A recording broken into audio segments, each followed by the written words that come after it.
नमस्कार भाइयों और बहनों, मैं आपका दोस्त अमीन सयानी बोल रहा हूं। 42 साल तक अपने इस शानदार अंदाज और आवाज से लोगों को रेडियो का दीवाना बनाने वाले अमीन सयानी नहीं रहे। शायद ही उस दौर का कोई शख्स हो जिसके जहन में अमीन सयानी के ये डायलॉग और उनकी आवाज ताजा न हो।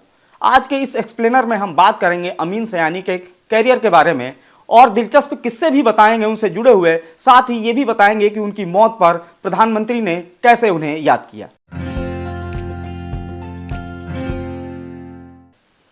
नमस्कार, मेरा नाम है मार्तंड सिंह और आप देख रहे हैं डेली लाइन। मशहूर रेडियो होस्ट अमीन सयानी 91 साल की उम्र में मुंबई में उनका निधन हो गया। बेटे रजिल ने बताया कि अमीन सयानी को मंगलवार शाम को हार्ट अटैक आया था, जिसके बाद उन्हें अस्पताल ले जाया गया, जहां उन्हें बचाया नहीं जा सका। अगर बात करें अमीन सयानी की, तो अमीन सयानी ने 1952 से 1994 तक रेडियो शो गीतमाला को होस्ट किया। अमीन सयानी की वजह से इस रेडियो शो को देश भर में लोकप्रियता मिली। पीएम मोदी ने अमीन सयानी के निधन पर शोक जताया। उन्होंने सोशल मीडिया पोस्ट में लिखा, अमीन सयानी जी की सुनहरी आवाज़ में वो खूबसूरती और गर्मजोशी थी जिसने उन्हें कई पीढ़ियों के लोगों से जोड़े रखा। अपने काम के जरिए वे भारतीय ब्रॉडकास्टिंग की दुनिया में क्रांति लाए और अपने श्रोताओं के साथ खास बॉन्ड बनाया। उनके जाने से दुखी हूँ। उनके परिवार, चाहने वालों और सभी रेडियो प्रेमियों को सांत्वनाएं, उनकी आत्मा को शांति मिले।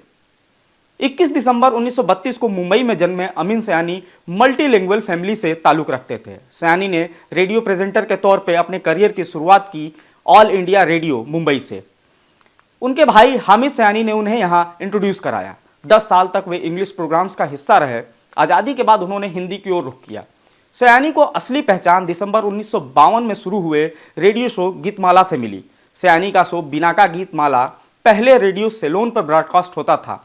ये 30 मिनट का प्रोग्राम था। 1952 में शुरू हुआ ये शो सेंसेशन बन गया। बिना का गीतमाला से ये सिबा का गीतमाला हुआ और हिट परेड नाम से भी ब्रॉडकास्ट हुआ, लेकिन कभी इसकी लोकप्रियता कम नहीं हुई। इसके बाद Geetmala show all India radio और विविध भारती पर ब्रॉडकास्ट हुआ। सयानी के अंदाज ही उनकी पहचान बन गई थी। गीतमाला शो रेडियो पर बुधवार रात 8 बजे ब्रॉडकास्ट होता था। आलम यह था कि हर कोई इस शो का इंतजार करता था। घर, दुकान, बाजार, हर जगह लोग सयानी को सुनने के लिए बेकरार रहते थे। फिर गूंजती थी एक आवाज़, भाइयों और बहनों, मैं आपका दोस्त अमीन सयानी बोल रहा हूँ। और अब इस बरस बिना का गीतमाला की वार्षिक हिट परेड का सरताज गीत।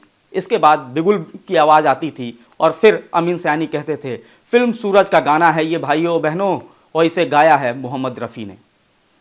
चार्ट टॉपिंग हिट्स वाला रेडियो शो गीतमाला दक्षिण एशिया में खूब लोकप्रिय हुआ। सफलता के कारण गीतमाला शो 42 साल तक चला। बाद में इसे 2000 और 2001 और 2003 में इसके नाम में मामूली बदलाव के साथ इसे फिर से शुरू किया गया। एक वॉइस ओवर आर्टिस्ट के तौर पर अमीन सयानी ने कई कीर्तिमान भी स्थापित किए। उन्होंने 54,000 से ज़्यादा रेडियो प्रोग्राम होस्ट किए और उसमें अपनी आवाज़ दी। Limca Book of World Records में उनका नाम सबसे ज़्यादा 19,000 जिंगल्स और वॉइस ओवर का रिकॉर्ड है। सयानी कई फिल्मों में भी रेडियो अनाउंसर के तौर पर नजर आए। इसमें भूत बंगला, 3 देवियाँ, बॉक्सर और कत्ल जैसी मूवीज शामिल हैं।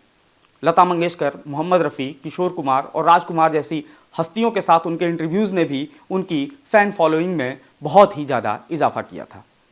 अमीन सयानी और अमिताभ बच्चन से भी जुड़ा एक किस्सा है। दरअसल अपने स्ट्रगल के दिनों में अमिताभ बच्चन मुंबई के रेडियो स्टूडियोज़ में भी ऑडिशन देने पहुँचते थे। बिना अपॉइंटमेंट लिए बिग बी सयानी से मिलने चले गए। उस वक्त सयानी ने उनसे मिलने से मना कर दिया था। सयानी ने ही बिना आवाज़ सुने अमिताभ बच्चन को उस समय तो रिजेक्ट कर दिया। बाद में उन्होंने जब बिग बी की आवाज़ सुनी तो कहा, तुम्हारी आवाज़ सुनकर लोग डर जाएंगे।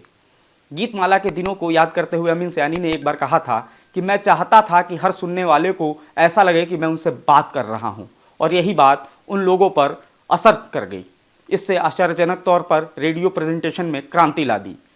मुझे उम्मीद नहीं थी कि आने वाले दिनों में यह अंदाज़ लोगों के लिए बेमिसाल हो जाएगा। ये रेडियो सिलोन के साथ मेरा रोमांस था और वो बहुत ही शानदार था। आपको ये जानकारी कैसी लगी हमें ज़रूर बताएं और फॉलो करते रहें हमारे डिजिटल प्लेटफॉर्म डेली लाइन को।